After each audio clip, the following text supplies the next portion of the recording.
México es uno de los países latinoamericanos que generalmente está bajo la lupa de la ONU, y contrario a lo que tú puedas creer, eso no es bueno, nada bueno. De hecho, en México existe una gran incidencia de violación a derechos humanos, tanto a nivel internacional como a nivel federal o incluso a nivel estatal. México también es conocido por la ONU por la gran cantidad de violaciones procesales, principalmente en los actos de detención y de aprehensión. Todo ello porque además, por si fuera poco ser famoso por esto, implica la ONU que México tiene una gran capacidad para fabricar delitos falsos. Y esto no solo se da en el Estado de México, sino que se da realmente en todo lo largo y ancho de nuestro territorio nacional. Así que déjame decirte que estas omisiones principalmente de procedimiento cuando había una persona que era detenida eran el pan nuestro de cada día. De hecho, aún lo son. Y es que a partir de la imposición de este nuevo sistema acusatorio oral mexicano, pues tenemos la inclusión o la creación de una carta o de una constancia o de una cartilla de lectura de derechos del detenido, que principalmente se va a dar en dos ocasiones. La primera de ellas a partir del momento de que se ejecute la detención o la aprehensión. Y en ese momento en que ésta se esté ejecutando, vas a observar que el policía ministerial o quien esté ejecutándola en ese momento, el cuerpo de policía, tendrá que leer una carta de derechos.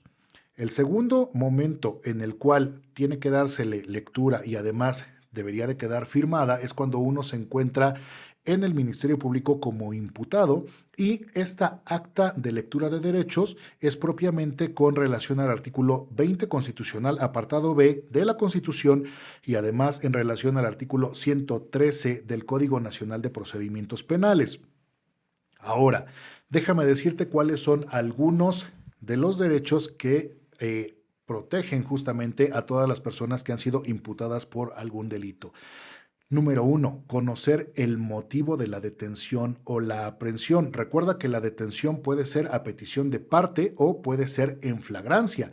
Número dos, cuando nosotros hablamos acerca de una aprehensión es porque existe un delito grave catalogado por allá en la Constitución con el artículo 19, párrafo 2, en el cual de entrada también se genera la necesidad de la prisión preventiva oficiosa o incluso la prisión justificada, y por tanto pudiéramos establecer que se otorga justamente esta orden de aprehensión, además de cumplir con todos los requisitos que establece el artículo 16 constitucional. Número dos, ser considerado inocente hasta que se demuestre lo contrario. Esto nos suena muy al estilo gringo.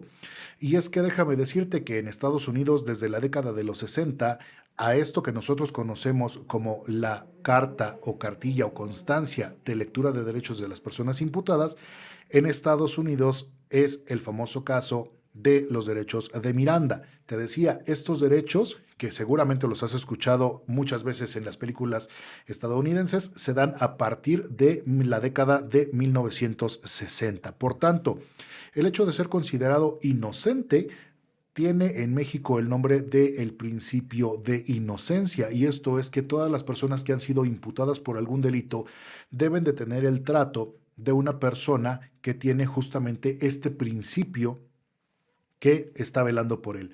Y una vez que sea considerado como culpable a través de una sentencia condenatoria, pues entonces se tendrá que acceder a ese sistema penitenciario para que pueda cumplir esa sentencia. Número tres, se tiene derecho también, cuando se está detenido, a comunicarse con un familiar o con un abogado defensor.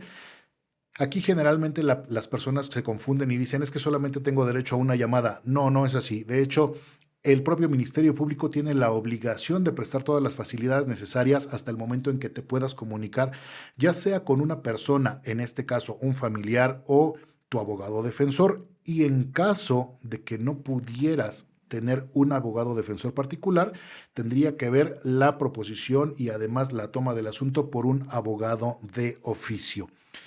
Otro de los derechos, por ejemplo, de esta constancia de lectura de derechos es que tienes derecho a declarar o a guardar silencio. Aquí todo esto depende principalmente de la estrategia que tenga tu abogado.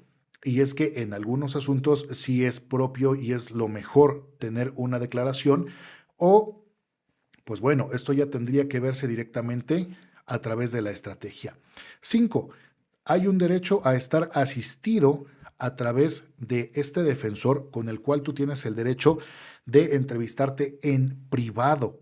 No tendría que estar el Ministerio Público una vez que tú ya estás en contacto con él. Y número 2, en caso de que se decida por parte de tu abogado que vas a rendir declaración en ese momento, él tiene que estar presente.